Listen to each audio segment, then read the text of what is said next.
வணக்கம். விடுதலை ராஜேந்திரன். கடவுள் அவதாரமாக தன்னை கூறிக்கொண்டிருந்த மோடி இப்போது கன்னியாகுமரிக்கு வந்து 3 நாள் குமரி முனையில் தவம் இருக்கப் போவதாக அறிவித்திருக்கிறார்.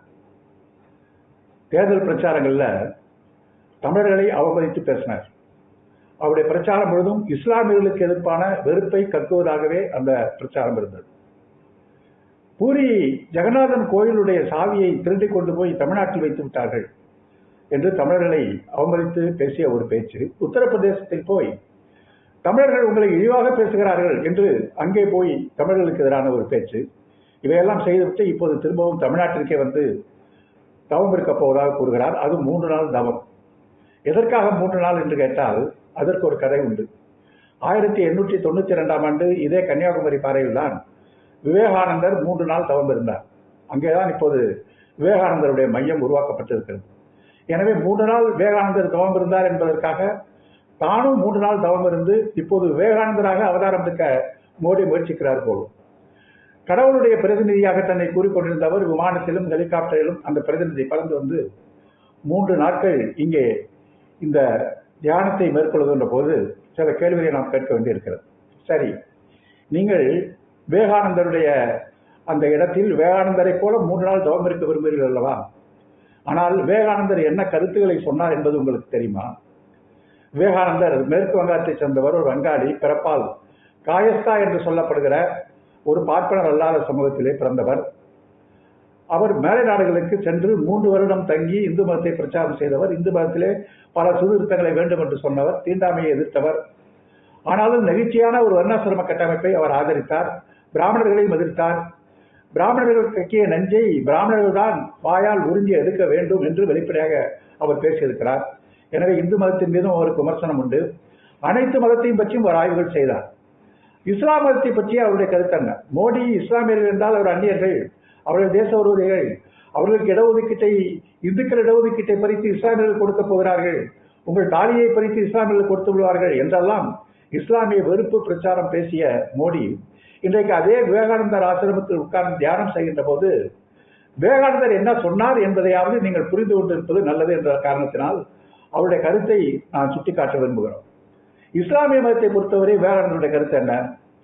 ஏனைய மதங்களை விட இஸ்லாமிய மதம் சமூகத்தில் சமத்துவத்தை பேசியது, குர்ஆன் சமூக நீதியை பேசியது என்று இஸ்லாமியரை பற்றி விவேகானந்தர் தன்னுடைய கருத்தை அவர் கூறி இருக்கிறார். 700 ஆண்டு காலம், சுமார் 700 ஆண்டு காலம் இங்கே இஸ்லாமுடைய ஆட்சி நடந்து கொண்டிருந்தது. அந்த 700 ஆண்டு கால ஆட்சியில் இங்கே இருக்கிற இந்துக்கள் எல்லாம் கட்டாயமாக மதம் மாற்றப்பட்டார்கள் என்ற ஒரு பிரச்சாரத்தை சங்கிகள் செய்து கொண்டிருக்கிறார்கள்.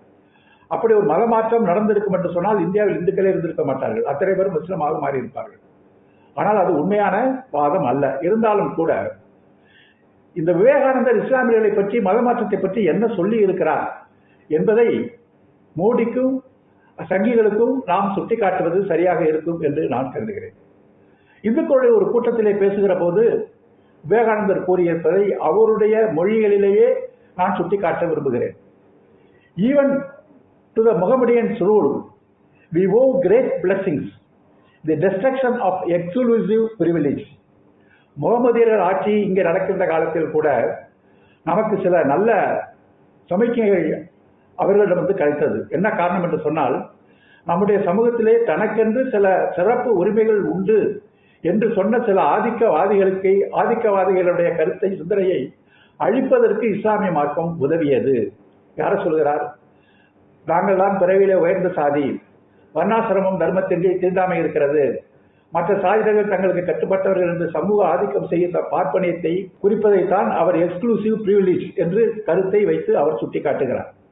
அதே உரையிலேயே அவர் இன்னும் தெளிவாக சொல்லுகிறார், இந்த இஸ்லாமிய ஆட்சி இங்கே வந்ததற்கு பிறகுதான் நம்முடைய நாட்டில், நம்முடைய இந்து சமுதாயத்தில் அடக்கப்பட்ட மக்களுக்கு, ஏழை மக்களுக்கு ஒரு சால்வேஷன் கிடைத்தது, ஒரு அடைக்கலம் கிடைத்தது, ஒரு தீர்வு கிடைத்தது.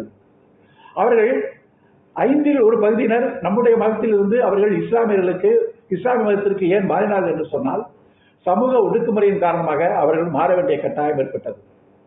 அவர்கள் கத்திமுனையிலே மதம் மாற்றினார்கள் என்று சொல்லுவது தவறு. கத்திமுனையிலே மதமாற்றம் நடந்தது என்று சொல்வதை விட ஒரு பைத்தியக்காரத்தனம் வேறு எதுவும் இருக்க முடியாது. இது விவேகானந்தருடைய கருத்து.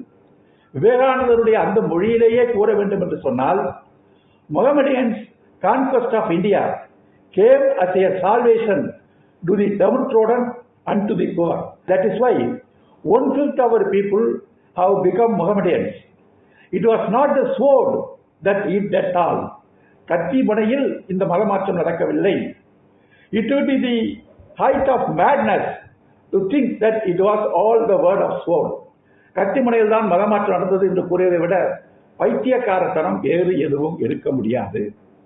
எனவே இந்த பைத்தியக்காரத்தனமான உளறலை நாடு முழுவதும் பரப்புரையாக செய்து கொண்டு கடைசியில் விவேகானந்தரிடம் அடைக்கலம் தேடி வந்திருக்கின்ற மோடி, இதற்கு பிறகாவது தியானத்திலிருந்து விவேகானந்தர் இஸ்லாமியர்களை பற்றியும் சாதிய ஒடுக்குமுறை பற்றியும் என்ன கருத்து கொண்டார் என்ற தெளிவை பெற்றால் அது நாட்டுக்கு நல்லது.